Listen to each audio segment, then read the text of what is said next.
Advertisers are in the business of catching people's attention, and they'll sometimes fall back on jarring, unsettling, or just plain weird imagery to accomplish this. Sometimes it works because marketers are paid professionals, and many of them are great at their jobs. Sometimes it doesn't. And while it's safe to say that marketing is an inexact science, it's also safe to say that some of the people behind certain ad campaigns are dangerously insane and shouldn't be allowed within 10 feet of anything. So today, we're going over 16 insanely creepy product mascots that should have never been. Cross-leg guy. People seem to either love or hate Crocs shoes, but their 2011 ad campaign did them no favors with either set. It featured print and street advertisements with a creepy, green, anthropomorphic croc named Crosslight for some reason, and its appearance alone was unsettling enough. But the ad campaign with the tagline "Feel the Love" drove home its point about how Crocs just love your feet by depicting these somehow sticky-looking green gremlins crawling all over women's feet like giant fungus while wearing a sleazily sexual expression. The campaign was not a success. Perhaps it was because of the terror. We're thinking it was the overt sexual terror. Fake Fake from Fig Newton. This series of ads from the 70s feature an aggressively jovial fat man in a fake costume, dancing in a way that can only be described as hurtful, speaking about Fig Newtons. The image is unsettling enough on its own, as in the spots where Figman just twitches about on a backlit stage. But a second spot really got the drop on young viewers. A boy comes home from school and asks his mom if there's any cookies. As mom goes for the closet, Figman pops out and scares the shit out of her. Look at that expression on her face. And during his entire performance, her face registers nothing more than, what the fuck was this obviously pedophile man doing in my pantry? And how long was he there for? Wrap the inside and the outside is a good darn tootin'. So in the big Fig Newton, here's the tricky part. The big Fig Newton, one more time. The big Fig Newton. The Jolly Green Giant. Many viewers are probably vaguely familiar with the Jolly Green Giant as a distant, looming, Santa Claus quoting pea mascot from old commercials. What you may not know is that in even older commercials, the Green Giant was less of a friendly presence and more of a goddamn nightmare. In these old black and white spots, the announcer will extol the virtues of peas and corn as the camera pans over a meadow, then this thing appears. We don't care if it's supposed to be smiling and waving. Like all its motions, the wave is stiff and unnatural, and that's not a smile, it's a fucking leer. This is why a generation of children grew up having to be literally forced into eating vegetables. Domino's Noid. You may remember the Noid, ruiner of pizzas, from old Domino's pizza commercials of the 80s and 90s. You might have found his claymation antics and shrill nonsense utterings a little bit creepy, and we certainly did. But did you ever wonder why Domino stopped using this mascot? In 1989, a man named Kenneth Lamar Noid held employees of an Atlantic Domino's hostage for 5 hours. Being mentally ill, Kenneth believed that the ad campaign was a personal attack on him, since they both share the name Noid. At any rate, Kenneth spent 3 months institutionalized before committing suicide in 1995. Enzyte's Smiling Bob. Enzyte is one of those all-natural male enhancement pills that are made out of bullshit and shame. In this inspired ad campaign, we get Smiling Bob. We're supposed to think Bob is smiling because his stuff works again thanks to Enzyte. But no, we're pretty sure Bob is smiling because he just killed 6 of his neighbors, ran over a dog on the way to work, and he's now thinking about how he'll spend his workday shopping for child slaves on the dark web. We always knew these pills were a scam, but now we know it's much more sinister than we thought. And also, who's behind it? The fucking Joker. Midas Golden Hand.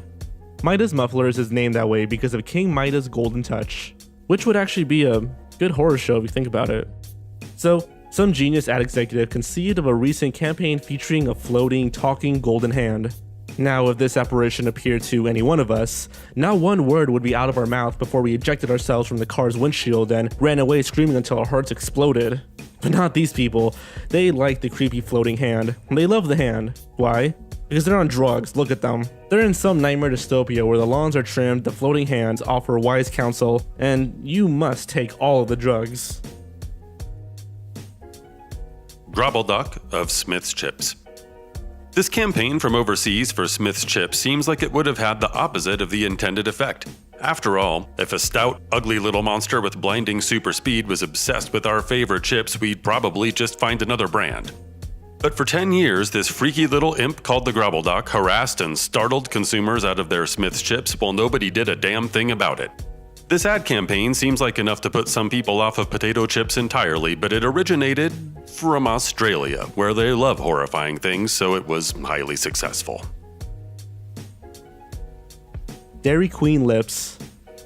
For years, Dairy Queen ran spots featuring a set of disembodied, floating CGI lips placed into Fox comical CGI situations while going off about how awesome Dairy Queen's food is. Even though, come on, the food is the last reason why any of us go to Dairy Queen. I personally like the banana splits a lot. The voice is inoffensive and the tone is pretty upbeat, so we can't put a finger about why this freaks us out so much. It could be the oddly accurate expressiveness of the shiny impossible CGI creation, a dash of uncanny valley weirdness that seems inappropriate to selling fast food, or just inappropriate in general. I don't want to look at this thing anymore, just move on. Number 8. Digger from Lamisil. It's tough to make a commercial about fungal nail infections without grossing out viewers. The phrase fungal nail infection is gross, so you don't have to actively try harder to gross them out even more. Lamisil marketing execs skipped class the day this was discussed. We assume they cover that, but look at this thing. Give it a little more texture, drench it in shadows, and you've got the antagonist of the next 6-installment horror franchise, and now it's peeling back some guy's goddamn toenail, squirming up under there, and several viewers with very specific phobias are just fainting the fuck away. People with nail infections don't need to see this. Nobody needs to see this. We're thinking those marketing people skipped class all the time because they were drunk and mean. The first Ronald McDonald. McDonald's has its ups and downs when it comes to advertising, and its first crack at Ronald McDonald was not so much iconic mascot as it is just straight up horror. With glazed dinner plate eyes and a plastered on smile, it tells an off-screen narrator who wants to introduce him to the kids that they've already met, at which point every kid watching screamed, "What the hell is that?"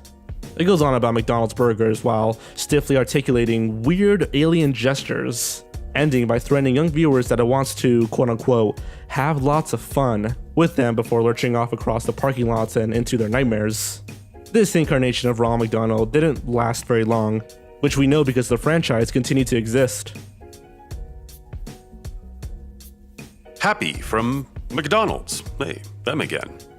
Nearly 50 years and 0 lessons learned later, McDonald's introduced its newest mascot for its kids' meals, Happy, the anthropomorphic talking Happy Meal box with serial killer eyes and human teeth. Introduced on Twitter, this image prompted the exact response you would expect, with the consensus split between "what the fuck is that?" and gibberish posts made through tears of sheer trauma. Whoever thought this was an appropriate mascot to sell food to children obviously misheard marketing as shark hunting in a crucial conversation with a college counselor. Whoever designed this atrocity shouldn't be let anywhere near children or a media platform of any kind, but we'll bet they could kill the shit out of a shark.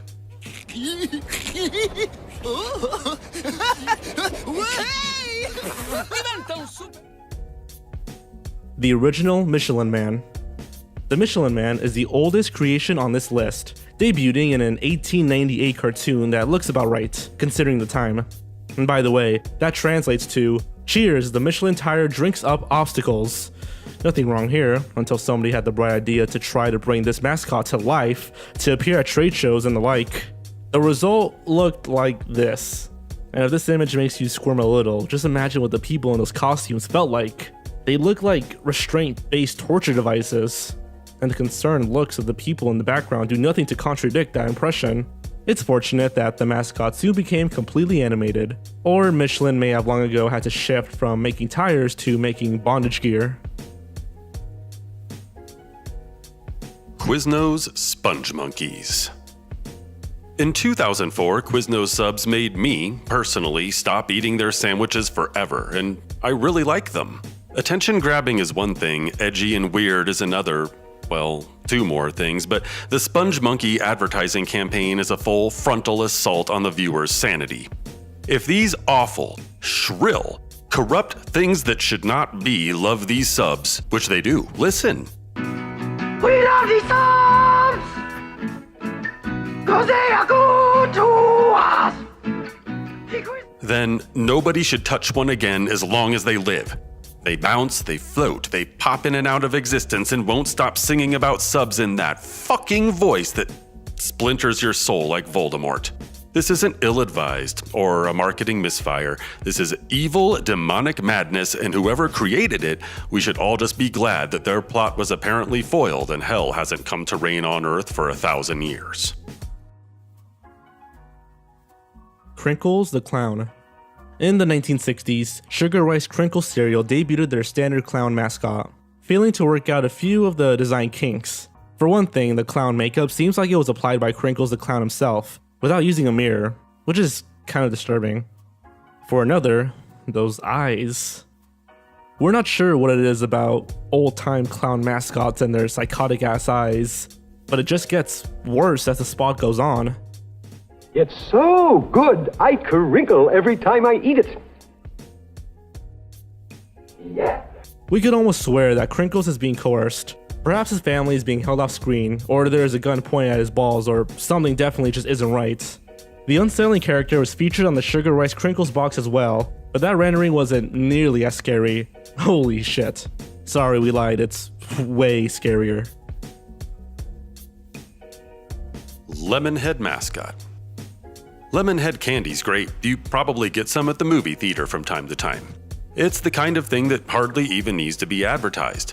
But if you're going to make people want to run out and buy some Lemonheads, how about an ad campaign with an actual lemon-headed man? How about it? Does looking at this unholy monster make you want to eat all the Lemonheads right now?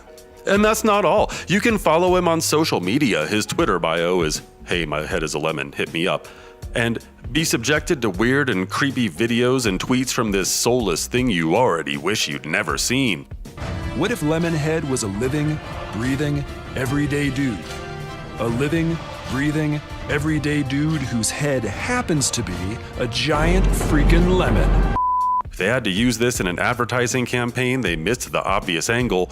Go buy Lemonheads, or we send this to your house at midnight. Kinder mascots. Finally, German candy maker Kinder decided in the 1980s to advertise their chocolate eggs by brutally violating the fragile psyches of children everywhere. And we don't know what the hell this thing is, or what it's supposed to be, or what it's saying, because it speaks some kind of perverted Smilish that only makes sense to those whose minds are already hopelessly broken.